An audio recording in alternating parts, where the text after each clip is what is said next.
ہماری نفس میں پاکیزگی، ہمارے ذہن و روح میں تراوٹ اور تازگی، یہ اس ماہ میں تربیت کے ذریعے بہت امپورٹنٹ ہے، اور یہ فرصت اللہ نے دی ہے، شب و روز اس میں ہمارے لیے تربیت کے مواقع اللہ نے فراہم کیے ہیں۔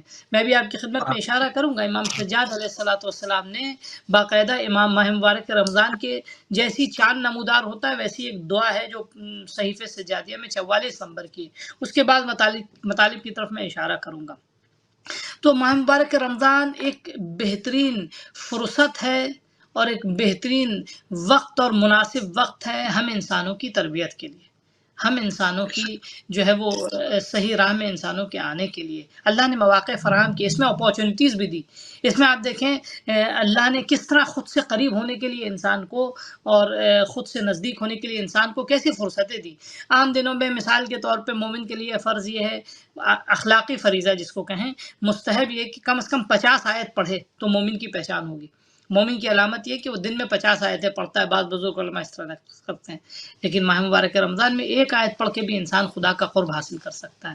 ماہ مبارک رمضان میں عام دنوں میں آپ کسی کا پیٹ بھریں، آپ کو اجر و ثواب جو ملے گا ملے گا۔ ماہ مبارک رمضان میں آپ کسی روزے دار کو افطار کے وقت ایک کھجور دے دیتے ہیں اخلاص کے ساتھ، پانی پلا دیتے ہیں ایک گلاس اخلاص کے ساتھ اپنی وسعت اور طاقت کے برابر، تو خدا اس کو آپ کے اور ہمارے درمیان، ہمارے اور جنت جہنم کے درمیان جو بے صلاح فاصلے ہیں اس کو بڑھا دیتا ہے، ہمارے اور جہنم کے درمیان دیوار کھڑی کر دیتا ہے، ایک حائل آ جاتا ہے۔ ایک چھوٹا سا افطار بتائیے اتنی بڑی کیا نام ہے نعمت کا سبب ہوتا ہے کہ جہنم کی آگ کو ہمارے لیے ٹھنڈا کر دیتا ہے۔ ایک چھوٹی سی نیکی اس ماہ میں جو ہے ہمیں خدا سے قریب کر دیتی ہے۔ کہنے کا مقصد کیا ہے؟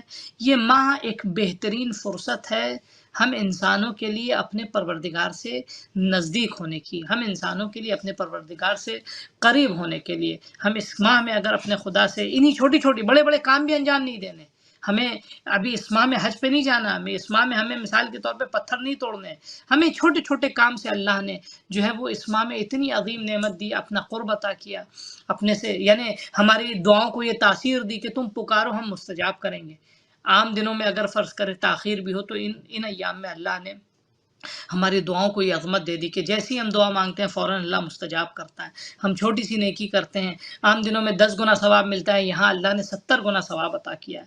یعنی کیا مقصد ہے؟ اس ماہ کی عظمت اور اس ماہ کی فضیلت سب سے بڑی ہم مومنوں کے لیے یہ کہ اللہ نے ہمیں اس میں اپنا میزبان بنایا، ہمیں اپنا مہمان بنایا، ہمارا وہ خود میزبان ہے، کس لیے؟ تاکہ ہم اس ماہ ضیافت میں اس کی بارگاہ سے قریب ہو سکیں، اس کی بارگاہ سے نزدیک ہو سکیں۔ اس ماہ میں اللہ نے یہ اہمیت اس ماہ کو اللہ نے دی جو اہداف کیا ہونا چاہیے اس ماہ میں کہ کوئی بھی انسان اگر اپنی زندگی کے کوئی اہداف نہیں رکھتا، کوئی چیز اس کے ہدف نہیں ہے تو وہ کبھی بھی اپنی منزل کو نہیں پہنچ سکتا۔ تو بغیر ہدف کے تو آگے بڑھنا ہی نہیں چاہیے، چاہے وہ انسان کی زندگی ہو، کوئی بھی معاملہ ہو۔ اور یہاں تو معاملہ آخرت کی طرف متوجہ کرنے کی گھڑیاں ہیں، آخرت کی طرف متوجہ کرنے کی ساعتیں لحظات ہیں۔ تو ماہ سیام میں جہاں پر اس کی آپ نے اہمیت اور عظمت کے اوپر مسلسل روشنی ڈالنا ہے، اس میں اہداف کیا ہونے چاہیے اور اہداف رکھنے کا فلسفہ کیا ہے، کیوں رکھے جائیں، اس پر بھی ذرا اور روشنی ڈالیں۔ دیکھیے علی بھائی بہت اچھا سوال ہے آپ کا، میں ناظرین کی خدمت میں بھی چاہوں گا کہ اس کی طرف توجہ دیں۔ دیکھیں ماہ سیام کا سب سے بنیادی ہدف ہے خدا کی صحیح شناخت اور صحیح معرفت۔ آپ دیکھیں میں ایک آیت آپ کی خدمت میں پڑھتا ہوں، قرآن مجید کی آیت ہے انا اقرب الیہ من حبل الورید، میں اپنے بندے سے اس کی شہ رگِ گردن سے زیادہ قریب ہوں۔ خدا قریب ہے، لیکن ہم کس قدر اس کے قرب کو خود سے محسوس کرتے ہیں، ہم نے کس قدر اس کی نزدیکی کو، اس کے قریب ہونے کو کتنا محسوس کیا ہے۔ ٹھیک ہے، ماہ مبارک رمضان بہترین فرصت ہے اس کی صحیح اس کو پہچاننے کا مطلب کیا ہے؟ دیکھیں اگر انسان جب تک کسی چیز کی خوبصورتی، کسی چیز کے حسن کو نہیں پہچانے گا، اس چیز کو اپنائے گا نہیں، اس چیز کو اپنے گلے سے نہیں لگائے گا۔ ابھی دنیا میں اکثر میں عام باتیں کر رہا ہوں، انشاءاللہ ناظرین جو ہمارے ہیں وہ ایسے نہیں ہوں گے یقیناً، لیکن عام طور سے دنیا میں جو لوگوں کے ذہن میں، حتیٰ مسلمانوں کے ذہن میں ایک پرسیپشن ہے خدا کا، وہ پرسیپشن یہ کہ وہ مالک ہے، خالق ہے، اور مثال کے طور پہ وہ ہر چیز پہ قدرت رکھتا ہے، ایک دور نمائی ہے۔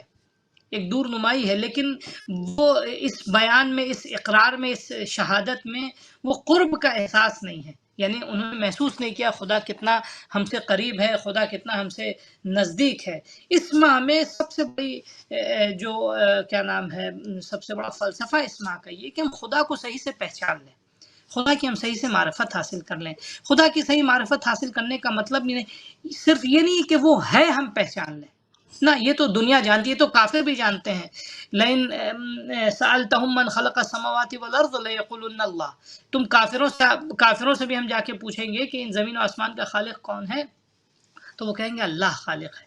یعنی اس کا یہ خدا ہے، خدا کائنات کا بنانے والا ہے، یہ ہمیں نہیں محسوس کرنا، یہ معرفت ہمارے لیے کافی نہیں ہے۔ یہ معرفت ایک کافر بھی جانتا ہے، ہر ایک انسان جانتا ہے، ایک منکر خدا بھی جو ہے، یا مثلا ہم جس خدا کی عبادت کرتے ہیں اس خدا کا منکر بھی، ایک مشرک بھی اس ایمان پہ باقی ہے نا۔ ہمیں خدا کی معرفت اس طرح حاصل کرنی کہ اس کو اپنی زندگی میں محسوس کر سکیں۔ جیسے انسان کسی چیز کو پہچان لیتا ہے تو اس کو محبت ہو جاتی ہے، اس سے عشق ہو جاتا ہے، لگاؤ ہو جاتا ہے، ٹھیک ہے، تو پھر انسان اس کو اپنے گلے سے لگاتا ہے۔ کیسے؟ مثال کے طور پہ ہم اپنی اولاد کو اپنے گلے سے لگاتے ہیں، اپنے ماں باپ کو اپنے گلے سے لگاتے ہیں۔ حج میں جو لوگ جاتے ہیں، حج کے بعد اللہ نے قرآن مجید میں ارشاد فرمایا کہ فَاذْكُرُوا اللَّهَ كَذِكْرِكُمْ آباءَكُمْ أَوْ أَشَدَّ ذِكْرًا، اللہ نے تشبیہ دی ہے کہ حج کے مناسک، فَإِذَا قَضَيْتُم مَنَاسِكَكُمْ، جب تم اپنے مناسک کو انجام دے دو تو اللہ کو یاد کرو۔ کس طرح یاد کرو؟ جس طرح تم اپنے ماں باپ کو یاد کرتے ہو، اشد و ذکر، یا اس سے زیادہ بھی شدید۔ اللہ نے تشبیہ کو سوچ کے دی ہے، اور اس میں اس کی حکمت، فلسفہ پوشیدہ ہے۔ یعنی کیا؟ یعنی انسان کو جس طرح ماں باپ سے اپنے لگاؤ ہوتا ہے، ماں باپ سے اپنے عشق ہوتا ہے، ماں باپ سے محبت ہوتی ہے، وہ انسان کی جو ماں باپ کا لحاظ کرتا ہے تو کس قدر جو ہے وہ ماں باپ کا پاس و لحاظ کرتا ہے، ان کی دیکھ ریکھ کرتا ہے، کوشش کرتا ہے وہ خوش رہے، کوشش کرتا ہے کہ ان کو اذیت نہ ہو، کوشش کرتا ہے کہ وہ ناراض نہ ہو، کوشش کرتا ہے کہ وہ ان کے دل میں کوئی رنجش نہ آئے۔ کس لیے؟ کیونکہ وہ ان سے محبت کرتا ہے۔ خدا کے فَاذْكُرُوا اللَّهَ كَذِكْرِكُمْ آبَاءَكُمْ وَأَشَدَّ ذِكْرًا، اللہ کو اپنے اس طرح یاد کرو جیسے تم اپنے آبا و اجداد کو یاد کرتے ہو، یا اس سے زیادہ بھی شدید۔ یعنی کیا مطلب؟ یعنی خدا کی یاد اور خدا کی معرفت اور خدا کی پہچان، وہ معرفت اور پہچان ہو کہ جس میں عشق ہو، جس میں محبت ہو، جس میں ابھی آپ کی خدمت میں ایک مثال دیں کہ آپ دیکھیں عشق خدا جو ہے، یعنی سب کچھ انسان کو دیوانہ نہیں بناتا ہے، انسان عشق خدا میں سب کچھ بھول جاتا ہے۔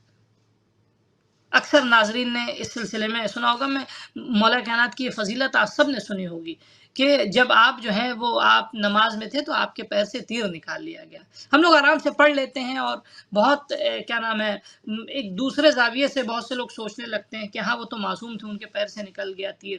نہ، انسان کے جب پیروں میں تیر رہتا ہے تو انسان کو تکلیف ہوتی ہے، اذیت ہوتی ہے، لیکن کیا وجہ تھی کہ جب نماز میں گئے مولا کائنات اور نماز میں جب خدا سے ہم کلام ہوئے تو سب کچھ بھول کے کچھ درد، کسی درد کی طرف آپ کی توجہ نہیں۔ یہ کیا تھا؟ یہ عشق خدا تھا، یہ والہانہ خدا سے لگاؤ جو تھا، خدا کی معرفت تھی، خدا کا انس تھا کہ اس قدر اس انس میں یعنی محو ہو گئے، ہم غافل ہونے کا لفظ بھی استعمال نہیں کریں گے، اس قدر اس انس میں محو ہو گئے کہ اپنے درد کو بھی بھول گئے۔ امام سجاد علیہ السلام کے لیے ملتا ہے، شیطان سانپ کی شکل میں آیا، آپ کے انگوٹھے کو چبا رہا تھا، لیکن آپ اس قدر جو خدا کی بندگی میں محو تھے کہ آپ کو احساس بھی نہیں ہوا۔ یعنی کہنے کا مقصد یہ ہے کہ انسان اس سے محبت کرے، عشق کرے۔ یہ ماہ جو ہے ایک بہترین فرصت ہے۔ آپ دیکھیں ماہ مبارک رمضان کی جو دعائیں ہیں، چاہے دعائے افتتاح ہے، چاہے دعائے ابو حمزہ ثمالی ہے، یا دعائے سحر ہے، واقعی یہ دعائیں عجیب، میں اپنے ناظرین سے گزارش کروں گا کہ ان دعاؤں کو پڑھیں نہیں ثواب حاصل کرنے کے لیے، بلکہ پلیز میری ریکویسٹ ہے آپ ان کا ترجمہ پڑھیں، ٹھیک ہے۔ عجیب محبت کا جلوہ اگر آپ کو دیکھنا ہے خدا کی تو دعائے افتتاح میں دیکھیے کس طرح خدا گفتگو کرتا ہے، تتحبب الی واتبغض الیک، عجیب جملے ہیں اس کے۔ امام معصوم فرماتے ہیں خدایا تو مجھ سے محبت کر رہا ہے، فاتبغض الیک، اور میں تو تجھ سے بغض کر رہا ہوں، میں تجھ سے دوری اختیار کر رہا ہوں، ٹھیک ہے۔ تتوجہ الی، تو میری طرف توجہ کر رہا، فولی عنک، میں تجھ سے رخ گردانی کر رہا ہوں، کان لیتطول علیک، گویا کہ میں تجھ سے بے نیاز ہو جاؤں گا، آپ دیکھیں محسوس کریں، اس جملے میں حب کا احساس کریں. یعنی ماہ مبارک رمضان میں جو خاص دعائیں ہیں ان دعاؤں کا جو ہے وہ ایک بہت بڑا، یعنی اگر معارف کا خلاصہ کیا جائے تو سب سے پہلے مرحلے پر ان دعاؤں کا جو گویا یعنی اہم مطلب اور لب ہے وہ یہ کہ انسان کو خدا کی معرفت کے ساتھ ساتھ اس کی محبت کی طرف لے کر جائے. دیکھیں انسان کب خدا کے دین کا وفادار ہو سکتا ہے؟ ہمیں اس سے اندازہ ہوگا ماہ مبارک رمضان کا فلسفہ کیا ہے. کب انسان خدا کے دین کا وفادار ہو سکتا ہے؟ کب انسان فرائض خدا کا جو ہے وہ پائیدار ہو سکتا ہے؟ کب پابند ہو سکتا ہے؟ ہم اکثر بہت سے لوگوں کو کھینچ کے لے کر آتے ہیں، ہم بہت سے لوگوں کو کھینچ کے لے کر آتے ہیں، آؤ نماز کے لیے آؤ. ہم زبردستی کہتے ہیں کہ یہ نیکی کرو، ہم زبردستی کہتے ہیں کہ روزہ رکھو، ہم زبردستی کہتے ہیں یہ کام نہ کرو یہ کام کرو. نہ عزیزو، اگر ان کے دل میں معرفت خدا آ جائے تو ان کو زبردستی کرنے کی ضرورت نہیں ہوگی. اگر اس کا عشق انسان کے دل میں آ جائے کہ وہ کس قدر ہم پہ احسان کرنے والا ہے. آپ جانتے ہیں عجیب دعا ہے، دعا افتتاح کے عجیب جملے ہیں کہ خدایا جب میں گناہ کر کے بھی تیری بارگاہ میں جاتا ہوں تو تیری رحمت و تیرا کرم مجھے لالچ دلاتا ہے کہ میں گناہوں کے بعد بھی، اتنی تجری اور اتنی جسارت و جرأت کے بعد بھی تیری بارگاہ میں آ کے تجھ سے مانگوں، بار بار طلب کروں، بار بار تیری بارگاہ میں. یعنی عجیب عشق ہے اس دعا میں، عجیب لطف و کرم ہے. تو یہ ایک بہترین فرصت جو ماہ مبارک رمضان کی ہے، میں چاہ رہا ہوں ناظرین ہمارے اس کی طرف توجہ کریں کہ سب سے پہلی بہترین فرصت ہے ماہ مبارک رمضان میں اپنے خدا کو صحیح سے پہچانے انسان، اور پہچاننے کے بعد اس سے عشق کرے. جب انسان کو خدا سے عشق ہو جائے گا تو پھر انسان کو جو ہے وہ بھوک نہیں لگے گی، بلکہ اس کو بہت ساری یعنی سیرابی سے اچھی لگے گی. یہ بھوک پیاس نہیں لگے گی. بہت سارے انسان جو ہے وہ جب اس پانی پی کر جب سیراب ہو جائے گا، جب کھانا کھا کے سیر ہو جائے گا، تو وہ سیر ہونا اور سیرابی کے بعد جو انسان کی تربیت، آپ لاکھ اس کو اچھائی سکھا دیں لیکن خیرات، تمام خوبیوں کا مرکز اور تمام خوبیوں کا منبع اور منشا، جب تک وہ جو کان ہے، معدن ہے، جو مائنز ہے خوبیوں کی، یعنی ذات خدا، اگر اس سے آشنا نہ کرائیں گے، اس سے معرفت نہیں کرائیں گے تو اس انسان کی تربیت نہیں ہو بعض سکتی. لوگوں کو حلاوت محسوس نہیں ہوتی، اس کی کیا وجہ ہے؟ بعض دیکھیے لوگوں اس کی کو وجہ یہ کہ عبادت ہم روٹین وائز ہم سمجھتے ہیں کہ روٹین ہے ماہ مبارک رمضان میں بھوکا رہ لینا. نہ عزیزوں، یہ ہرگز میں ناظرین کی خدمت پہ کہوں گا، ماہ مبارک رمضان میں بھوکا رہنا، پیاسا رہنا یہ روٹین نہیں ہے. ہمیں جلدی جلدی قرآن مجید ختم کر لینا، اور ہم نے 2 بار قرآن ختم کیا، 5 بار قرآن ختم کیا. نہ، خداوند عالم نے اس ماہ کو اس لیے نہیں بھیجا ہے کہ ہم کچھ عادتوں کی جو ہے وہ اسی طرح ہم پیروی کریں جیسے ہم سالہ گزشتہ میں کرتے تھے. نہ، ماہ مبارک رمضان اس خدا کو پہچانیے، اس کے عشق کو پہچانیے. یہ مہینہ تربیت کا ہے تاکہ اس ماہ کے بعد جب یہاں ہم نے معرفت حاصل کر لی، یہاں ہم نے پہچان لیا، یہاں ہماری تربیت ہو گئی، تو دوسرے مہینوں میں ہم اس کی اچھے طریقے سے بندگی کر سکتے ہیں، ہم اس کی محبت کو محسوس کر سکتے ہیں، ہم اس کے قرب کو محسوس کر سکتے ہیں. ہمیں یہ احساس ہوگا کہ وہ ہم سے ادعونی استجب لکم، کہ تم ہمیں پکارو تو. آپ دیکھیں عجیب جملہ ہے، میں چاہ رہا ہوں کہ ناظرین اس کی لذت کو محسوس کریں.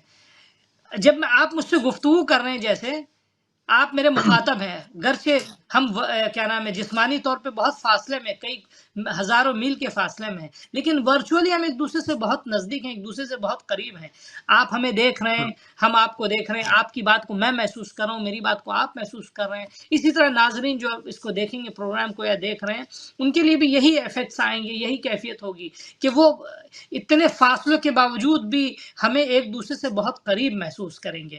آپ دیکھیں جب ہم قریب سے محسوس کرتے ہیں، گفتگو کرتے ہیں، میں آپ کو آپ کہہ رہا ہوں تو یہ اس آپ کو آپ محسوس کر رہے ہیں، یا آپ مجھ سے اگر خطاب کر رہے ہیں تو میں آپ کے خطاب کو محسوس کر رہا ہوں اور میں اسی کے مطابق ریاکٹ کر رہا ہوں. آپ دیکھیں اس قرآن کی اس جملے میں کتنی بلاغت ہے اور کتنا قرب ہے. ادعونی استجب لکم، یعنی جیسے ہم خدا کے سامنے بیٹھے ہیں، خدا ہم سے کہہ رہا ہے میرے بندو تم مجھے پکارو تو میں تمہیں جواب دوں گا.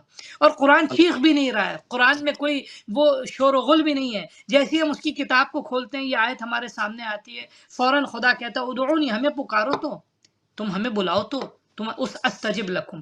یعنی کیا خداوند عالم چاہتا ہے اس ماہ میں بندہ اس قرب کو محسوس کر سکے. اگر انسان اس قرب کو محسوس کر لے گا تو بہت ساری سرگردانیوں سے دور رہے گا. انسان وہ انا اقرب الیہ من حبل الورید، میں انسان کی شہ رگ گردن سے زیادہ اس سے قریب ہوں، اتنی قربت کو محسوس کرے نا. جب انسان اتنی قربت کو محسوس کرے گا تو پھر ایک عجیب کیفیت اس کی زندگی کی ہوگی، اس کی زندگی میں ایک عجیب حلاوت ہوگی، ایک عجیب چاشنی ہوگی، ایک عجیب مٹھاس ہوگی. تو ماہ سیام جو ہے، میں اپنے ناظرین سے سب سے پہلے یہ کہنا چاہ رہا ہوں، ماہ سیام جہاں بہت سارے کاموں کو اپنے ساتھ رکھتا ہے، بہت سارے کام جو عام دنوں میں ہم کم کرتے ہیں وہ اس ماہ میں ہم زیادہ کرنے لگتے ہیں، وہ ساری عبادتیں، ساری نیکیاں اپنی جگہ، لیکن ماہ سیام میں سب سے پہلا گام اور سب سے پہلا قدم جو ہم مومنوں کے لیے، ہم اس ماہ میں اللہ کے مہمانوں کے لیے ضروری یہ ہے کہ ہم جس کے گھر مہمان بن کے گئے ہیں اس کو صحیح طریقے سے پہچان لیں. یاد رکھیے، اگر ہم اس کو صحیح طریقے سے نہیں پہچانیں گے، اگر اس کی صحیح معرفت نہیں ہوگی ہمیں، تو بہرحال ہماری بندگی میں بھی، ہماری عبادت میں بھی وہ تبدیلی نہیں آ پائے گی، وہ لذت نہیں محسوس کر پائیں گے. ہمیں سب سے جب پہلے کیا خدا کی کرنا راہ میں آگے ہے؟ بڑھیں، جب خدا کی راہ میں جی آگے بڑھیں تو یقیناً اس میں رکاوٹیں آتی ہیں. اب کہا ہی جاتا ہے کہ اس جی ماہ میں شیطان قید ہے، تو اس ماہ میں جی روکنے والا کون ہے؟ انسان کا اپنا نفس یا کوئی ایسے اور بھی کچھ ہے؟ دیکھیں، انسان جب خدا کی راہ میں قدم بڑھاتا ہے تو یقیناً جیسے کہ آپ نے کہا رکاوٹیں آتی ہیں، تو یقیناً روایات بھی کہتی ہے کہ اس ماہ میں اللہ جو ہے وہ شیطان کو قید کر لیتا ہے. لیکن آپ دیکھیں، میں ایک چیز اور عرض کرتا چلوں، ناظرین کے لیے بھی امپورٹنٹ ہے، تاکید ہے روایات میں کہ ماہ سیام سے پہلے ماہ رجب اور ماہ شعبان کے روزے رکھے جائیں. ٹھیک ہے، بلکہ رسول خدا ماہ رجب سے ماہ سیام کا، ماہ مبارک رمضان کا جو ہے وہ اہتمام کرنے لگتے تھے. کس لیے؟ تاکہ انسان جو ہے ان 60 دنوں میں اپنے نفس کی اس طرح تربیت کر لے تاکہ وہ بری خصلتیں، بری عادتیں جو انسان کے اندر تھیں وہ اس مہینے میں انسان کے اندر باقی نہ رہے. تو یہ جو انسان اس ماہ میں اگر کبھی کبھی نیکیوں سے انسان پیچھے رہ جاتا ہے، یا بعض نیکیوں کے آگے انسان کا نفس رکاوٹ بن جاتا ہے، اس وجہ سے کہ انسان نے اپنے نفس کو پالش نہیں کیا، انسان نے اپنے نفس کی تربیت نہیں کی ہے، انسان نے جو ہے وہ خود کو اپنے نفس کو جو ہے وہ اس مرحلے پہ گامزن نہیں کیا ہے کہ وہ اللہ کی معرفت کے ساتھ جو ہے اس مضبوطی کے ساتھ ثابت قدم رہے کہ وہ شیطان کے حربے سے محفوظ رہے. کبھی کبھی ہوتا ہے، آپ نے دیکھا ہوگا کہ انسان کو چوٹ جو ہے وہ 2 دن پہلے لگی ہے لیکن درد 2 دن بعد ہوتا ہے. ٹھیک ہے، کیا مطلب اس کا ہوتا ہے؟ یعنی وہ تکلیف، چوٹ 1-2 دن پہلے لگی، تکلیف کا احساس 2 دن بعد ہو رہا ہے. یہی حال ہوتا ہے شیطان کے زہر کا.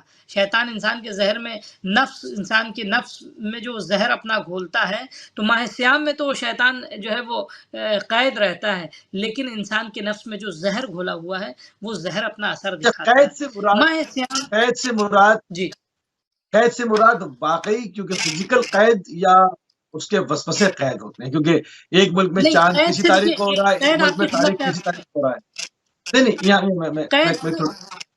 ایک ملک میں جی چاند کسی تاریخ پر ہے، ایک ملک میں بعد میں ہے، تو مطلب وہ پکڑا کہاں پہ جا رہا ہے؟ مطلب لوگ اس پر کنفیوز رہتے ہیں، آیا اس کا وسوسہ قید ہے یا وہ فزیکل قید ہے؟ دیکھیے، اب آپ کی خدمت میں عرض کریں، چاند اگر کہیں حکومت نے نکالا ہے تو اس کی تو بات نہیں کر سکتے ہم، حکومت والے چاند کی تو کوئی بات ہی نہیں. لیکن جہاں چاند اللہ نے نکالا آسمان میں، ٹھیک ہے، تو کیونکہ ہیں بہت سے لوگ اپنی بہت سی حکومتیں اپنی مصلحتوں کے پیش نظر اپنے 1 دن پہلے، 2 دن پہلے، کبھی چاند عید کے چاند چاند کا مختلف اعلان بھی کر ہوتا ہے دیتی نا، ہیں. مختلف بھی ہوتا ہے نا، افریقہ جی کا اور بالکل آسٹریلیا کا صحیح. اور اس میں جو ڈسٹینس ہے وہ تو فرق ہے نا. جی بالکل صحیح. وہ اب ایک تو میں کیا عرض کرنا چاہ رہا ہوں، ایک مرتبہ حکومت نے اناؤنس کیا اللہ کی مرضی کے بغیر اپنی مشیت کے مطابق، تو وہ تو الگ سی بات ہے. لیکن رہی بات اس کے علاوہ، آپ دیکھیں جیسے فرض کیجئے آسٹریلیا میں مثال کے طور پہ کسی ملک میں چاند دیکھا گیا، یو ایس میں چاند دیکھا گیا، آسٹریلیا میں چاند نہیں دیکھا گیا. مثال کے طور پہ مڈل ایسٹ میں چاند دیکھا گیا، لیکن فرض کیجئے یو ایس میں چاند نہیں دیکھا گیا، افریقہ میں چاند نہیں دیکھا گیا. تو ایک تو چاند نہ دیکھنے کی وجہ یہ شیطان نہیں ہے، چاند نہ دیکھنے کی وجہ بادل ہو سکتی ہے. بادل مثلا وہاں آسمان صاف نہیں ہے اس لیے چاند نہیں دیکھا گیا. ایک چیز اور، ایک بہت امپورٹنٹ جو ناظرین کے لیے جو اکثر چاند میں کنفیوژن ہوتا ہے کہ فرض کیجئے فلاں لوگوں کا تو آج، فلاں ملک کے لوگوں کی تو آج پہلی ماہ مبارک ہے لیکن ہماری پہلی مبارک نہیں ہے، پہلی تاریخ نہیں ہے. فلاں ملک کے لوگوں کی آج عید ہے، ہماری عید نہیں ہے. دیکھیں، مراجع تقلید جو ہمارے ہیں ان کے درمیان جو نظریات میں مثال کے طور پہ کبھی کبھی اختلاف پایا جاتا ہے، جو ان کی تحقیق کے سبب ہے، جو ان کی علمی لیاقتوں کے سبب ہے، نہ یہ کہ آپس میں وہ جھگڑتے ہیں۔ فرض کیجیے آیت اللہ خوئی کا کہنا تھا کہ وہ علاقے کے جہاں رات اور دن ایک ہے، یا دن کا کوئی حصہ یا رات کا کوئی حصہ ملتا ہے، تو ان علاقوں میں سے کسی ایک میں اگر رویت ہو جائے، چاند دیکھ لیا جائے، تو دوسرے علاقے والوں کے لیے کہ جو رات یا دن کے حصے میں ملتے ہیں ان کے لیے چاند ہو جائے گا۔ یہ آیت اللہ خوئی کا مبنی تھا، لیکن ان کے بعد آغا سیستانی کا یہ مبنی نہیں ہے، امام خمینی علیہ الرحمہ کا یہ نظریہ نہیں ہے۔ اب آج کے دور میں فرض کیجئے آغا خامنائی کا کہنا یہ ہے کہ آپ ٹیلیسکوپ سے بھی چاند کو دیکھ سکتے ہیں، خوب ٹیلیسکوپ کی رصد دور تک ہوتی ہے۔ آغا سیستانی فرماتے ہیں کہ آپ کو نیوڈ آئز سے دیکھنا ہے۔ تو اب فرض کیجئے کسی علاقے میں ٹیلیسکوپ سے چاند دیکھا گیا تو ان کے لیے رویت ہو گئی، کسی علاقے میں فرض کیجئے دن اور رات ملتا ہے، آغا خوئی کے مقلدوں کے لیے یہ تو مسئلہ چاند کا ہو گیا نا، میں چاند کے مسئلے کی جی نہیں، میں بات ہی کر رہا ہوں کہ زمین پر دو کیلنڈر تو ہوں گے، کیونکہ زمین بالکل بہت بڑی ہے، تو اس میں ایک جگہ پر چاند ہو گیا اور ایک جگہ پر دوسری دن ہوا، تو اس میں لوگ کنفیوز رہتے جی ہیں کہ شیطان پکڑا کہاں پہ گیا۔ نہیں، وہ تو دیکھیے جس دن چاند جہاں پہلے ہو گیا وہاں شیطان کو پہلے اللہ جکڑ لے گا۔ اب یہ شیطان پکڑے جانے کا مطلب، جکڑے جانے کا مطلب بھی تھوڑا سا واضح ہونا ضروری ہے، اس کو بھی ہاں وہی ناظرین وہی سمجھ وہی لیں کیا کہ کس معنی میں اس کی زنجیریں آتی ہیں شیطان کے۔ دیکھیں آپ کی خدمت میں عرض کریں، کبھی کبھی تو یہ ہے کہ وائرس جو آسمان فضاؤں میں پھیل رہا ہے، آپ نے اس کو سنک کیا اور آپ نے اس کو سک کر لیا اور آپ نے وائرس کو بند کر دیا ایک بوٹل میں، ٹھیک ہے، یا ایک سیکیور جگہ پہ آپ نے وائرس کو محدود کر دیا۔ کبھی کبھی وائرس کو آپ محدود نہیں کرتے ہیں بلکہ اپنے ارد گرد ویکسین لگا کے اپنے اندر حصار لگا لیتے ہیں، تو جس ویکسین کے سبب جو ہے شیطان، یعنی آپ کہتے ہیں نا کبھی کسی شخص کو آپ اس کے گھر میں قید کر دیں، ٹھیک ہے، یعنی کیسے وہ گھر میں آپ اس کو جیل میں نہیں ڈال رہے، زنجیروں میں نہیں جکڑ رہے، لیکن وہ اپنے گھر میں محدود ہو گیا ہے۔ یہی حال شیطان کا ہوتا ہے۔ اس ماہ میں اللہ نے اس ماہ کی برکتوں اور عظمتوں کے سبب اس قدر حصار باندھ رکھا ہے اس ماہ میں کہ یعنی شیطان صاف اس صاف، حصار کے اندر آنے کی ضرورت نہیں کرتا۔ یعنی اس کو عام جی فہم الفاظ میں یوں سمجھ لیں کہ جہاں جہاں چاند ہوتا رہے وہاں وہاں اس کا ایکسس بند ہوتا رہا، جن جن ممالک میں اس کا چاند ہوتا ایکسس گیا بند ہو جاتا، اس اس کا کا ایکسس بند ہوتا رہتا ہے، اللہ کی رحمتوں کا نزول ہونے لگتا ہے، یعنی اللہ کے دروازے کھلنے لگتے ہیں۔ میں خود ناظرین سے کہوں گا، آپ نے بھی اس چیز کی طرف غور کیا ہوگا، ماہ مبارک رمضان کا چاند جیسے ہی نمودار ہوتا ہے، ایک عجیب سی فضاؤں میں تبدیلی سی محسوس ہونے لگتی ہے، ایک عجیب سی روحانیت کا احساس انسان کے اندر آنے لگتا ہے۔ اسی روحانیت کے احساس کو وہ ویکسین کہتے ہیں کہ جو انسان کو شیطان کے شر سے پروٹیکٹ کرتا ہے، انسان کو شیطان کے شر سے بچاتا ہے، اور یہی شیطان کو انسان سے جو ہے وہ دور کرتا ہے، یہ ویکسین بن جاتا ہے۔ یہ فضا جو ہے، مثال کے طور پہ آپ خود سوچئے، عام دنوں اس قدر اللہ نے اجر و ثواب اور اس قدر نعمتیں فضا میں اپنی جو ہے وہ معلق کر دی ہیں، انسان خاموش بیٹھا ہے۔ اب آپ سوچئے نفسیاتی طور پہ انسان اپنے آپ کو ویکسین نہیں سمجھے گا، خاموش بیٹھا ہے، کچھ نہیں کر رہا ہے، صرف سانس لے رہا ہے خاموش بیٹھے۔ خدا کہتا ہے تمہاری خاموشی کو ہم اس ماہ میں اپنی تسبیح قرار دیں گے۔ نوم الصائم عبادتن، روزے دار سو رہا ہے، اس کے سونے کو اللہ عبادت قرار دیتا ہے۔ وصمتہ تسبیح، وہ خاموش بیٹھا، اس کی خاموشی کو اللہ جو ہے وہ تسبیح قرار دیتا ہے۔ مثال کے طور پہ اس ماہ میں جو ساعات من افضل الساعات و ایامہ من افضل الایام، لیالی من افضل اللیالی، یعنی اس کے لمحات جو ہیں وہ افضل لمحات ہیں، اس کے ساعات، اس کے دن جو ہیں وہ افضل ایام ہیں، اس کی راتیں عام دنوں سے کہیں زیادہ برتر ہیں۔ تو یہ سارا اہتمام جو اللہ کا ہے وہ پروٹیکشن کے لیے۔ اس ماہ میں کم از کم دیکھیے، انسان عام دنوں میں سوچتا ہے کہ میری دعا مستجاب ہوگی کہ نہیں، عام دنوں میں یہ سوچتا ہے کہ مجھے میرا مانگا ہوا عطیہ اللہ سے ملے گا کہ نہیں۔ اس ماہ میں ایسا نہیں، انسان مانگتا ہے خدا سے، خدا مستجاب کرتا ہے۔ انسان کو خدا اگر اس کی مصلحت میں ہے، کبھی کچھ چیزیں ہم ایسی مانگتے ہیں جو ہمارے لیے مصلحت نہیں ہے، کبھی کچھ چیزیں ہم ایسی طلب کرتے ہیں جو ہمارے لیے خیر نہیں ہے، خدا ہمارے لیے لعلمک بعاقبۃ الامور۔ امام سجاد اب وہ دعا افتتاح میں ایک مقام پہ جب ہم دعا کرتے ہیں تو لعل الذی ابطا عنی، اس میں ہم دعا یہ کہتے ہیں خدایا جب کیا نام ہے، جب میں نے تیری بارگاہ میں دعا کی اور تو نے اس میں تاخیر کی، عتبت بجہلی، میں نے اپنے جہل کی بنا پر، اپنی نادانی کی بنا پر تیری بارگاہ میں جو ہے وہ کیا نام ہے شکوہ کیا. گویا عتاب کا مطلب تو کچھ اور ہوتا ہے، میں ترجمہ کروں شکوے کا. تیری بارگاہ میں شکوہ کیا اور گویا جو ہے وہ شکوے سے لب گشائی کی. ٹھیک ہے، لیکن مجھے یقین ہے لعل الذی ابطا عنی، اور شاید وہ چیز جو مجھ سے تاخیر ہوئی ہے مجھے ملنے میں، اور میں جو مانگ رہا تھا مجھے نہیں ملی، ہوا خیر لی، میرے لیے بہتر ہے اس کا نہ ملنا، لعلمک بعاقبۃ الامور، کیونکہ تو جو ہے ہر کام کے انجام کو اور اس کی عاقبت کو تو بہتر جانتا ہے. تو انسان جو ہے جو چیز مصلحت میں نہ ہو سوائے اس کے، جو بھی اس ماہ میں خدا سے مانگتا ہے اور ہمارے لیے مفید ہے، تو خدا ہمیں اس سے محروم نہیں کرتا ہے. تو یہ آپ کی خدمت میں عرض کریں، شیطان کی دوری اس ماہ میں وہ دراصل اس سبب ہے کہ ہم اس ماہ میں ایک ویکسین کی شکل میں آ جاتے ہیں. اس ویکسین کی شکل بہت میں ہم اچھے جو ہے ہمیں ویکسین کا حصار آ جاتا ہے. اصل میں چونکہ جی ہر ایک جنریشن جو ہوتی ہے اس زمانے کے اعتبار سے، اس زمانے کی لینگویج کے اعتبار سے، اس زمانے کی ٹرمنالوجی کے حساب سے وہ سمجھنا چاہتی ہے، اس کو ویسے سمجھنا چاہیے. اب اس سے پہلے کی جو جنریشن تھی ان کے لیے میرا خیال میں کافی تھا کہ کہہ دیا کہ جی اس زمانے میں پہنچ کے قید کر لیا. اب چونکہ ٹیکنالوجی جی کا زمانہ ہے، انٹرنیٹ کا زمانہ ہے، اب لوگوں کو پتا ہے. پہلے تھوڑی معلوم ہوتا تھا کہ سعودیہ میں چاند ہوا کہ نہیں ہوا. اب ہندوستان میں چاند دکھ گیا اور وہ سمجھتے تھے پوری دنیا میں چاند ہو گیا. تو اس میں کیونکہ بالکل بالکل کمیونیکیشن محدود تھی، تھا ہی نہیں، ایک خط پہنچتا تھا کئی کئی مہینوں کے بعد. اب انسان سوال بالکل کرتا ہے کہ کل کو وہاں پر چاند تھا نہیں، کل تو وہاں چاند ہوگا، جی آج یہاں ہو گیا، ایک دن کا فرق ہے. تو ہم پھر کوشش کرتے ہیں اس طرح کے سوال نکالنے یا حیل و حجت کرنی ہے. اس کا مقصد یہ ہے کہ اپنی نئی جنریشن کو، جو بچے ہیں ان کے ذہن میں اس بالکل سے پہلے کے بہت اچھی شاید چیز ہے، عوام دکھائے اس بہت کے اچھی اندر پراپر کمپریہنشن جو ہے، اس کو پراپر جو ہے وہ کمپریہنشن وہ بہت پراپر انڈرسٹینڈنگ بہت ضروری ہے. دیکھیے جیسی ایگزیکٹ جس میں معصوم کی روایت کیا ہے، سم للرؤیا وفطر للرؤیا، تم چاند دیکھ کے روزہ رکھو اور چاند دیکھ کے افطار کرو. کبھی پاسبل ہے کہ ہم نے چاند دیکھا لیکن میرے دوست نے چاند نہیں دیکھا، اس کے لیے ثابت نہیں ہوا. یہ اللہ کا جو فیض ہے، ہم جیسے ہی چاند دیکھنے کے بعد اس ماہ میں داخل ہوں گے وہ فیض اس کا جاری ہو جاتا ہے. وہ اس کے ہم اس ویکسین اور اس مثلا ویکسین انوائرمنٹ میں ہم خود بخود داخل ہو جاتے ہیں. ٹھیک ہے، رسول خدا صلی اللہ علیہ وآلہ وسلم نے فرمایا قد دعیتم فیہ الی ضیافت اللہ، یعنی جیسے ہی اس ماہ کا آغاز ہوتا ہے ہماری کیا ہم ایز اے گیسٹ جو ہے ہم اس کے دروازے پہ اللہ کی بارگاہ میں اسٹیپ رکھتے ہیں اور اس کی بارگاہ میں اس کے حضور میں ہم چلے جاتے ہیں.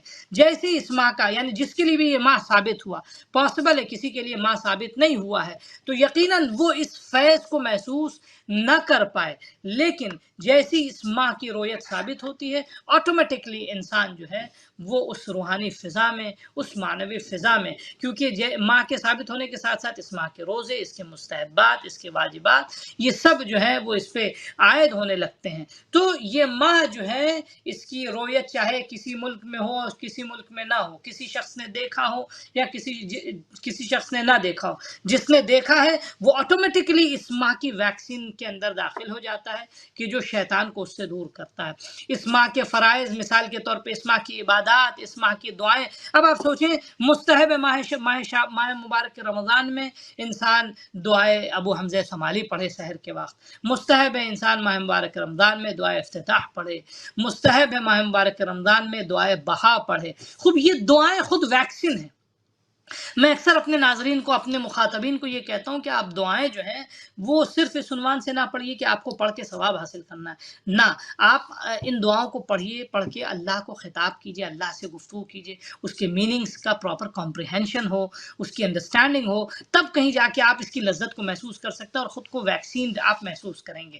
انلیس، کیونکہ جب انسان اتنی دعائیں کا مفہوم اس طرح پڑھتا ہے تو اپنے آپ کو بہت امیون سمجھنے لگتا ہے، بہت زیادہ پھر وہ مایوسی کی فضا سے باہر نکلنے لگتا ہے، پھر انسان بہت زیادہ جو ہے کمزوری کی فضا سے اندر سے اس کو قوت ملنے لگتی، طاقت ملنے لگتی. تو یہ طاقتیں، یہ قوتیں جو ہیں وہ انسان کو خدا سے قریب کرتی ہیں. خود روزہ رکھتا ہے، اور عام دنوں میں انسان 1 گھنٹے بھوکا نہیں رہ سکتا، عام دنوں میں انسان 2 گھنٹے بھوکا نہیں رکھ سکتا ہے، لیکن خود یہ نیت انسان کے اندر مؤثر ہوتی ہے.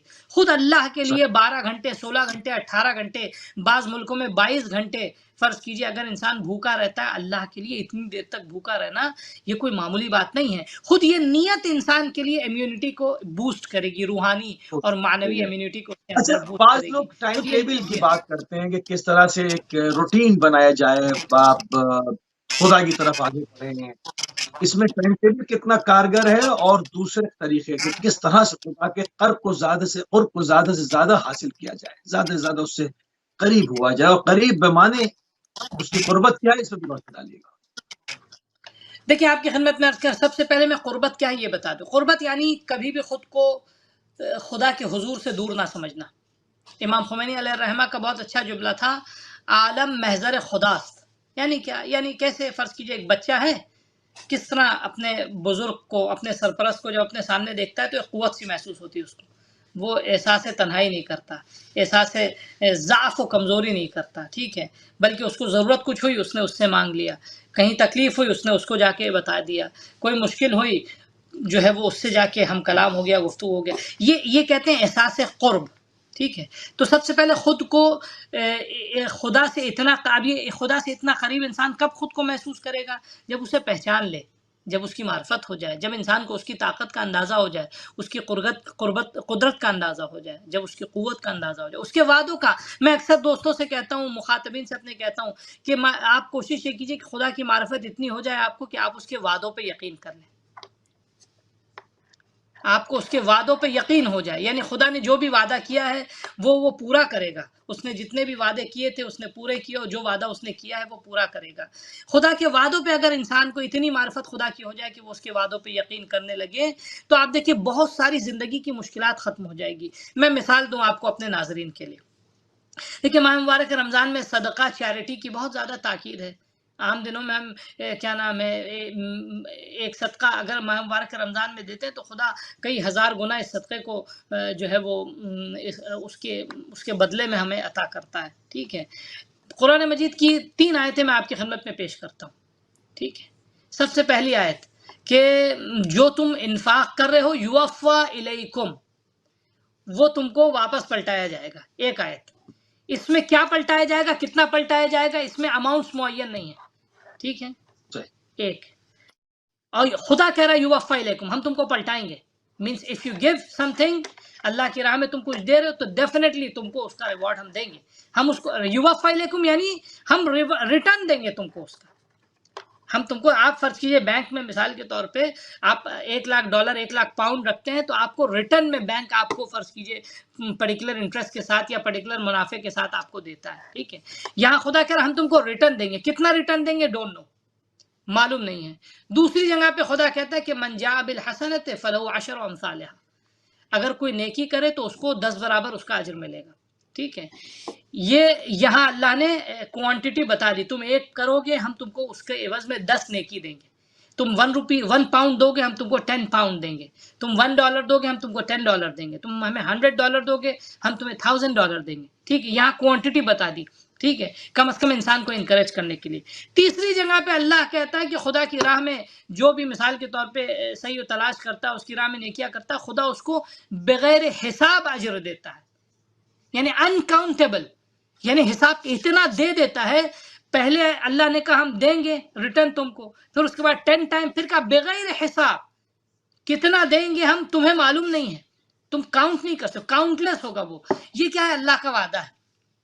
ماہ مبارک رمضان میں اللہ کے وعدوں پہ انسان کو یقین ہونا چاہیے. فرض کیجئے قرآن مجید کا ایک چھوٹا سا سورہ ہے، چھوٹے سے سورے کی ایک چھوٹی سی آیت ہے. ٹھیک ہے، معرفت خدا کا کیا مطلب ہے دیکھیں کیا ہے. فَمَن يَعْمَلْ مِثْقَالَ ذَرَّةٍ خَيْرًا يَرَهُ وَمَن يَعْمَلْ مِثْقَالَ ذَرَّةٍ شَرًّا يَرَهُ. ماہ مبارک رمضان تربیت کا مہینہ ہے، اللہ کی معرفت کا مہینہ ہے. انسان اتنی معرفت خدا کی حاصل کر لے کہ اللہ کی اس آیت پہ یقین ہو جائے کہ تم ذرہ برابر بھی نیکی کرو گے تو دیکھو گے اپنی زندگی میں بھی اور آخرت میں بھی، اور ذرہ برابر بھی بدی کرو گے تو دیکھو گے اپنی زندگی میں بھی اور آخرت میں بھی. خوب معرفت خدا کا مطلب کیا؟ اب میں کاؤنٹ کر رہا ہوں. پہلے خدا کیا ہے، کون ہے اس کو پہچان لے۔ امام کاظم علیہ السلام نے معرفت خدا کے سلسلے میں ایک بہترین روایت پیش کی، جو میں شاید کبھی میں نے پڑھا ہو اپنے ناظرین کے لیے، میں ابھی پھر بیان کر رہا ہوں کہ آپ فرماتے ہیں وجدت علم الناس فی 40، لوگوں کا علم اور سائنس جو ہے، نالج کو میں نے 4 چیزوں میں پایا۔ سب سے پہلے ان تعرف ربک، اپنے پروردگار کو پہچان لو۔ رب کا لفظ استعمال کیا ہے امام نے، یہ نہیں کہا کہ اپنے خالق کو پہچان لو، یعنی بنانے والے کو نہیں، اپنی پرورش کرنے والے کو، یعنی جس نے تمہاری آنکھ کو پروان چڑھایا، جس نے تمہارے کان کو پروان چڑھایا، جس نے تمہارے ناک کو اس طرح بنایا کہ تم سکون کے ساتھ سانس لے سکو، جس نے تمہیں زبان ایسی دی کہ تم سکون کے ساتھ بول سکو، جس نے تمہیں ایسا سسٹم دیا کہ تم کھا پی سکو، سن سکو، دماغ سے سوچ سکو، جسم کے آرگنز کو اس طرح انٹر کنیکٹڈ بنایا آپس میں، اور اس طرح ان کو جو ہے وہ مغز کے ذریعے مانیٹر کر رہا ہے، خدا اور قلب کے ذریعے، کہ پورا سسٹم انسان کا جو ہے وہ جڑوں کی طرح آپس میں بافت ہوئے ہے، اور انسان کو جو ہے وہ ہر لمحے، ہر ملی سیکنڈ میں اس کا بینیفٹ مل رہا ہے، اور انسان جو ہے یعنی کیا ہے، ان تعرف ربک، اپنے پروردگار کو، یعنی اپنی پرورش کرنے والے کو پہچان لو، ٹھیک ہے، سبحان اللہ۔ ایک وان تعرف ما صنع بہ، تم اس کو پہچان لو کہ اس نے تمہارے ساتھ کیا کیا ہے۔ اللہ نے انسان ایک لمحے کے لیے، دیکھیں آپ نے دیکھا ہوگا، میں اکثر اس بات کی طرف اشارہ کرتا ہوں، آپ نے دیکھا کنڈر گارڈنز میں، یا مثال کے طور پہ بچوں کے پلے گروپس میں بچوں کو کچھ گولڈن ورڈز سکھاتے ہیں، کچھ سنہری الفاظ سکھاتے ہیں۔ وہ گولڈن ورڈز کیا ہوتے ہیں؟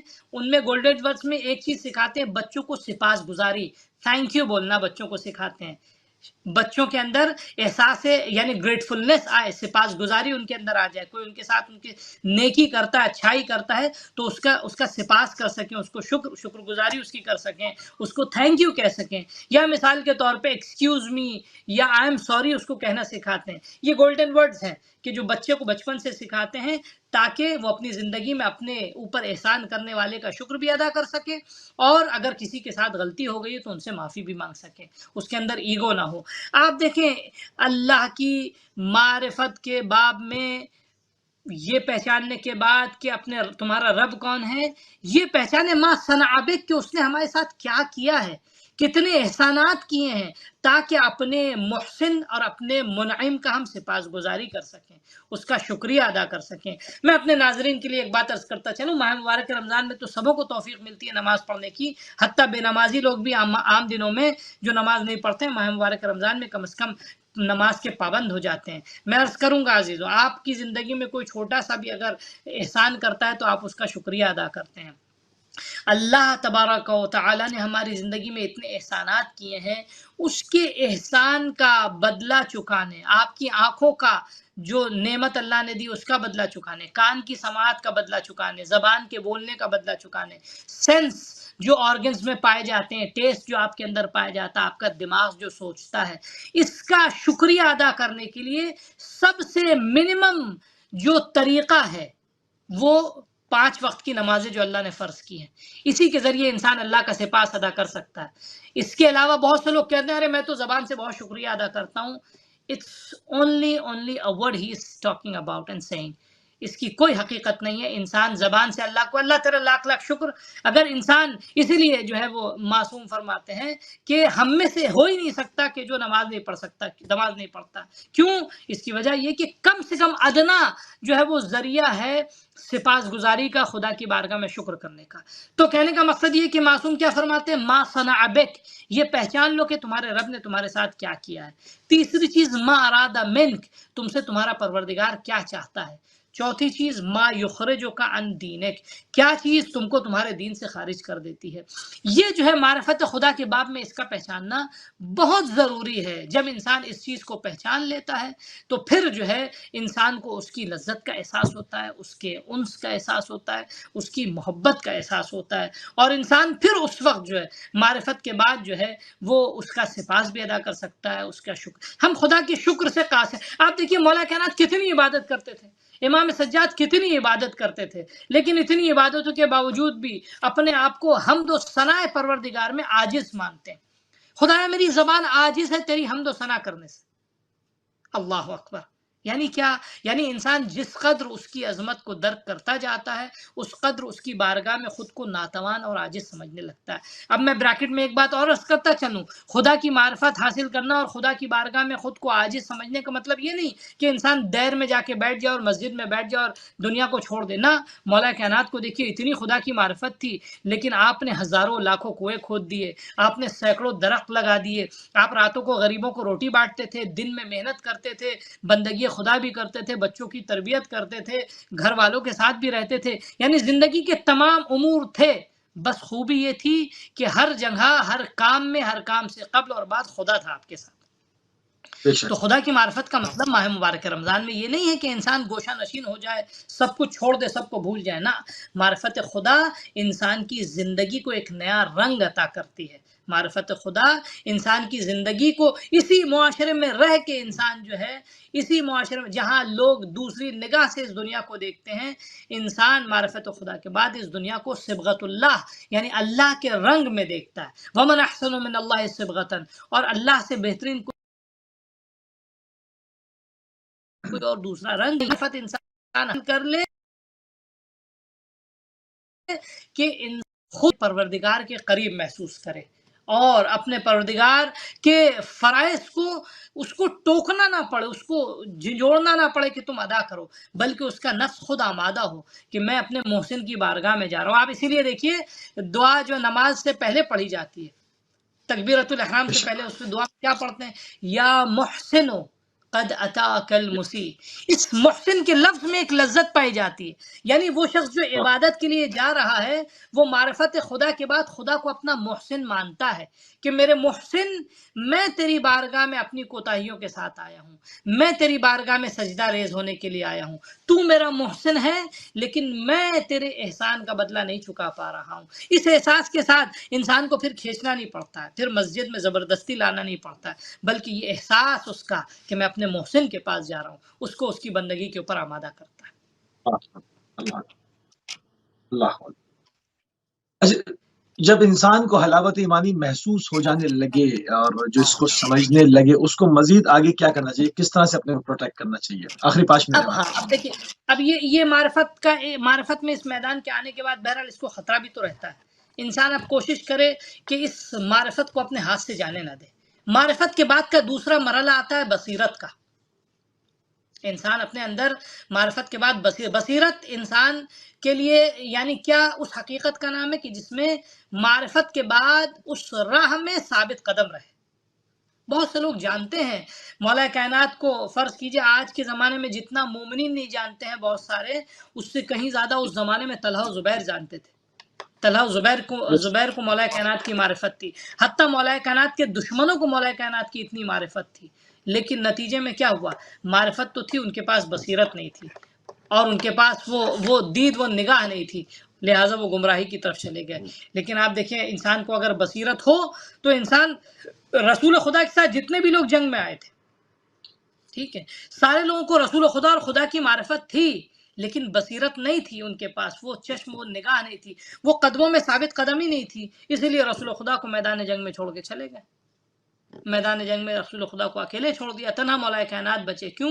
کیونکہ مولا کائنات کے پاس صرف معرفت نہیں تھی، صرف پہچان نہیں تھی، معرفت کے ساتھ ساتھ بصیرت تھی۔ اس راہ میں ثابت قدم رہنے کے لیے خود کو البتہ پروٹیکٹ کرنا بھی بہت ضروری ہے۔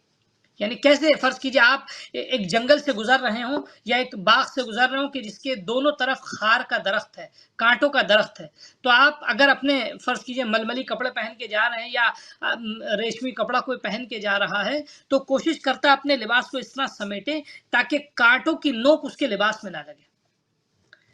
صحیح۔ بس یہی حال ہوتا ہے اہل ایمان کا معرفت و خدا کے بعد، اس کی زندگی میں کانٹے بہت سارے ہوتے ہیں، اس کو اپنی زندگی میں کانٹوں سے اپنے آپ کو سمیٹ کے اور بچا کے آگے بڑھانا ہے۔ اب اس کے بعد وہ کیسے ہوگا، کیسے ممکن ہوگا؟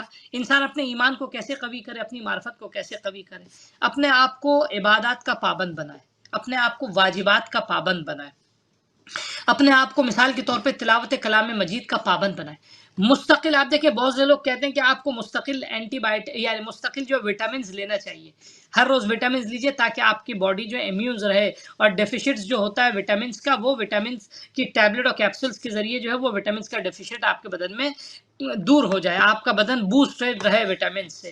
یہ دعائیں مثال کے طور پہ روایت میں ہے کہ ایک مومن کی پہچان یہ ہے کہ وہ مثال کے طور پہ دن بھر میں بعض علماء نے کہا کہ 50 آیتیں پڑھتا ہے وہ قرآن مجید کی۔ یہ کیا ایک بوسٹر ہے انسان کے لیے۔ یا مثال کے طور پہ 70 مرتبہ استغفار کہتا ہے، ٹھیک ہے، یہ ایک بوسٹر ہے انسان کے لیے۔ یا فرض کیجئے امام کاظم علیہ السلام فرماتے ہیں کہ ہمارا شیعہ وہ ہے کہ جو دن بھر میں اپنے نفس کا محاسبہ کرے۔ میں نے مفہوم پیش کیا روایت کا، آپ فرماتے ہیں کہ ہمارا وہ شیعہ نہیں ہے کہ جو اپنا محاسبہ نہ کرے۔ تو یہ کیا ہے؟ یہ انسان جو ہے اپنے ایمان کو پروٹیکٹ کر رہا ہے، محاسبہ کر رہا ہے۔ روایت کہتی ہے ان رأى حسنة فیزیدھا، اگر نیکی دیکھی اپنے کاموں میں تو اس کو بڑھائے گا، اگر برائی دیکھی تو اس کو دور کرے گا خود سے۔ یعنی ہر وقت اپنے اوپر توجہ رکھنا، ہر وقت اپنے آپ کو پروٹیکٹ کرنا، بازار معاملات میں پروٹیکٹ کرنا، گفتگو میں پروٹیکٹ کرنا۔ آپ کی خدمت میں عرض کریں، مولا کائنات جب رسول خدا خطبہ دے رہے تھے ماہ مبارک رمضان کی فضیلت کو بیان کرتے ہوئے ماہ شعبان کے آخری جمعے میں، تو آپ نے اس ماہ کی فضیلتیں جب بیان کر دی تو مولا کائنات نے رسول خدا سے پوچھا کہ یا رسول اللہ، فقمت، میں کھڑا ہوا، قال امیر المومنین علیہ الصلوۃ والسلام، فقمت، میں کھڑا ہوا، فقلت یا رسول اللہ، میں نے کہا رسول خدا سے، ما افضل الاعمال فی هذا الشہر، اے اللہ کے نبی اس مہینے میں سب سے بہترین عمل کیا ہے؟ تو فقال یا ابا الحسن، رسول خدا صلی اللہ علیہ وسلم نے فرمایا، اے ابا الحسن، افضل الاعمال فی هذا الشہر الورع عن محارم اللہ عز وجل، بہترین عمل اس ماہ میں کیا ہے؟ انسان اپنے آپ کو، یعنی معرفت خدا کے بعد انسان اپنے آپ کو گناہوں سے اور اللہ کی نافرمانیوں سے دور کرے۔ ورع یعنی خود کو پروٹیکٹ کرنا، خود کو بچانا۔ تو یہ کیا ہے؟ معرفت خدا کے بعد اس ماہ میں یہ جو جب انسان اپنے آپ کو گناہوں سے بچائے گا تو خود بخود اس کے اندر روحانیت بڑھتی جائے گی، خود بخود اس کے اندر معنویت بڑھتی جائے گی۔ اس کے بعد دوسرا کام جو ہمارے ناظرین کریں اس ماہ میں اپنی معرفت اور اپنے ایمان کو بچانے کے لیے، دیکھیں ایمان کے لیے سب سے بڑا ڈینجرس وائرس کیا آپ جانتے ہیں؟ ایمان کے لیے سب سے بڑا وائرس ہے گناہ۔ سب سے بڑا وائرس ایمان کے لیے کیا ہے؟ انسان کا گناہ۔ جیسے انسان گناہ کرنے کا مطلب کیا ہوتا ہے؟ جب انسان گناہ کرتا ہے تو گناہ انسان کو خدا سے دور کر دیتا ہے۔ گناہ انسان کے دل میں ایک سیاہ نقطہ ایجاد کر دیتا ہے۔ گناہ انسان کے اندر سے دعاؤں کی لذت کو چھین لیتا ہے۔ گناہ انسان کے اندر سے، جو شخص گناہ کرتا ہے اس کو نماز شب کی لذت سے خدا محروم کر دیتا ہے، یعنی خود بخود یہ گناہ انسان کو محروم کرنے لگتا ہے۔ تو سب سے بڑا ڈینجرس وائرس جو معرفت خدا کے لیے ہے وہ گناہ ہے۔ انسان خود کو گناہوں سے بچائے۔ رسول خدا نے کیا فرمایا کہ الورع عن محارم اللہ، اللہ کے محارم سے خود کو بچانا یہ بہترین عمل ہے ماہ مبارک رمضان میں، ٹھیک ہے۔ اس کے بعد کیا فرماتے ہیں کہ اب یہ گناہوں کے بہت سارے راستے ہوتے ہیں، ان گناہوں میں کون سے گناہوں کے راستوں پہ اگر انسان کنٹرول کر لے، آپ دیکھتے ہیں نا، جیسے فرض کیجئے آپ کے گھر میں چور، دروازہ کھلا رہے گا تو چور آئے گا، اگر آپ نے اس دروازے کو بند کر لیا تو چور نہیں آئے گا۔ آپ نے چاروں طرف سے لاک کر دیا دروازے کو تو چور آپ کے گھر میں داخل نہیں ہوگا، کیونکہ سیلڈ ہے، ہر طرف سے لاک لگا ہوا ہے، چور کے اندر آنے کی جرأت نہیں ہوگی۔ کچھ چیزیں ہیں کہ اگر وہ ڈورز کھلے رہیں تو شیطان انسان کے اندر آ سکتا ہے اور معرفت خدا سے انسان کو دور کر سکتا ہے۔ وہ ڈورز کیا ہیں؟ میں بہت سارے ڈورز ہیں، ان میں سے ایک ڈور آپ کو بتاؤں۔ مولا کائنات یعنی رسول خدا جو ہے وہ اسی خطبے میں فرماتے ہیں کہ وَاحْفَظُوا أَلْسِنَتَكُمْ، توجہ کیجئے ناظرین، اس کی طرف غور کریں، وَاحْفَظُوا أَلْسِنَتَكُمْ وَغُضُّوا عَمَّا لَا يَحِلُّ النَّظَرُ إِلَيْهِ أَبْصَارَكُمْ وَعَمَّا لَا يَحِلُّ الْإِسْتِمَاعُ إِلَيْهِ أَسْمَاعَكُمْ۔ 3 ڈورز ہیں شیطان کے کہ جو انسان کو خدا کی معرفت سے دور کر دیتے ہیں، جو انسان کو خدا کی رحمت سے دور کر دیتے ہیں۔ سب سے پہلا ڈور ہے انسان کا زبان، اس کی۔ انسان اگر اپنی زبان کو حق کی راہ میں کھولے تو یہ جو ہے انسان کے لیے جنت کا راستہ ہے، خدا کی طرف کا راستہ ہے۔ اگر انسان اسی زبان سے جھوٹ بولے، اسی زبان سے کسی کو اذیت پہنچائے، اسی زبان سے کسی کو تکلیف پہنچائے، اسی زبان سے کسی کو درد پہنچائے۔ مولا کائنات فرماتے ہیں رب کلمۃ اشد من صولۃ، کہ کبھی کبھی ایک حرف جو ہے، ایک کلمہ جو ہے، وہ نشتر کے دھار سے بھی زیادہ تیز جو ہے وہ اثر رکھتا ہے تکلیف میں۔ تو کیا ہے یہ زبان جو ہے انسان کو، روایت میں بھی ہے کہ یہی زبان قیامت کے دن جو ہے وہ یعنی انسان کو کتنے گناہوں، کتنے عذاب میں مبتلا کرے گی، یہ زبان انسان کی مبتلا کرے گی۔ ہماری زبان سے کسی کو اذیت نہ پہنچے، ہماری زبان سے ہم غلط بیانی نہ کریں۔ کبھی کبھی انسان کی خاموشی اس کو جنت لے جاتی ہے، زبان بند کرنا، اور کبھی کبھی زبان کا بند کرنا اس کو جہنم میں لے جاتا ہے۔ کب انسان اس زبان سے جہنم میں جاتا ہے اور شیطان کے دام میں آتا ہے؟ اس وقت کہ جب انسان کو حق کے لیے زبان کھولنی ہے، زبان نہ کھولے، انسان خاموش رہے۔ ٹھیک ہے، تو کہنے کا مقصد یہ ہے کہ وَاحْفَظُوا أَلْسِنَتَكُمْ، اس ماہ میں تم اپنی زبانوں کو محفوظ کرو۔ یعنی ایک ڈور ہے جہاں سے شیطان انٹر کر سکتا ہے، ایک ونڈو ہے جہاں سے شیطان انٹر کر سکتا ہے، ایک ہول ہے کہ جہاں سے شیطان آ سکتا ہے۔ تم اس ہول کو بلاک کرو، اس ڈور کو سیل کرو، اس ونڈو کو سیل کرو، اس ڈور کو بند کرو، تو شیطان کے شر سے محفوظ رہو گے۔ دوسرا ڈور جو شیطان کا وہ نگاہ ہے۔ جی ہاں، 30 سیکنڈ دوسرا دروازہ جو ہے، 30 سیکنڈ۔ بس دوسرا دروازہ جو ہے وہ انسان کو معرفت خدا سے دور کرتا ہے اور شیطان سے نزدیک کرتا ہے، وہ انسان کی نگاہیں۔ معصوم فرماتے ہیں کہ وہ چیزیں جو حرام ہیں اس ماہ مبارکہ میں ہم کو تمرین کرنی چاہیے۔ وہ لوگ جو اس طرح کی حرام، میں انشاءاللہ کبھی دوسرا موقع ملا تو آپ کو بتاؤں گا کہ کیسے ہم کیا پریکٹس کریں۔ تو سب سے پہلے دوسرا دروازہ جو وہ انسان کی نگاہ ہے، کہ جو انسان کو خدا سے دور کر دیتی ہے اور شیطان سے قریب کر دیتی ہے۔ اور اگر انسان اس نگاہ کو بچا لے اپنی، تو انسان خدا سے قریب ہو جاتا ہے، شیطان سے دور ہو جاتا ہے۔ ایک چیز اور میں بتا دوں، یہ دیکھیں اس کی مثال جو ہے ایک مثلا کیا نام ہے، ڈائریکشن پہ جانے والی گاڑی کی ہے۔ فرض کیجئے اب آپ نے گھر سے نکلے، آپ کو 100 کلومیٹر کے ڈسٹینس تک جانا ہے، تو جتنا آپ 100 کلومیٹر کی طرف بڑھتے جائیں گے، آپ اپنے گھر سے دور ہوتے جائیں گے۔ وہی حال یہاں بھی ہے، ہم جس قدر شیطان سے قریب ہوتے جائیں گے، خدا سے دور ہوتے جائیں گے۔ ہم جس قدر خدا سے قریب ہوتے جائیں گے، شیطان سے دور ہوتے جائیں گے۔ تو خدا سے قریب ہونے کے لیے ہمیں، شیطان سے دور ہونے کے لیے ہمیں اپنی زبان کو بچانا ہے، اپنی آنکھوں کو بچانا ہے، اور فرماتے ہیں اپنے کانوں کو بچاؤ ان چیزوں کے سننے سے کہ جن کا سننا جائز نہیں ہے۔ یہ آج اختصار کے ساتھ میں نے عرض کیا، انشاءاللہ کبھی آئندہ موقع ملا تو مزید اس کی وضاحت آپ کی خدمت میں پیش کریں گے۔ فی الحال اپنی دعاؤں میں یاد فرمائیے گا، شاد و آباد رہیے گا، ماہ مبارک کی توفیقات آپ کے شامل حال رہیں۔ السلام علیکم ورحمۃ اللہ۔ جزاک اللہ قبلہ، جزاک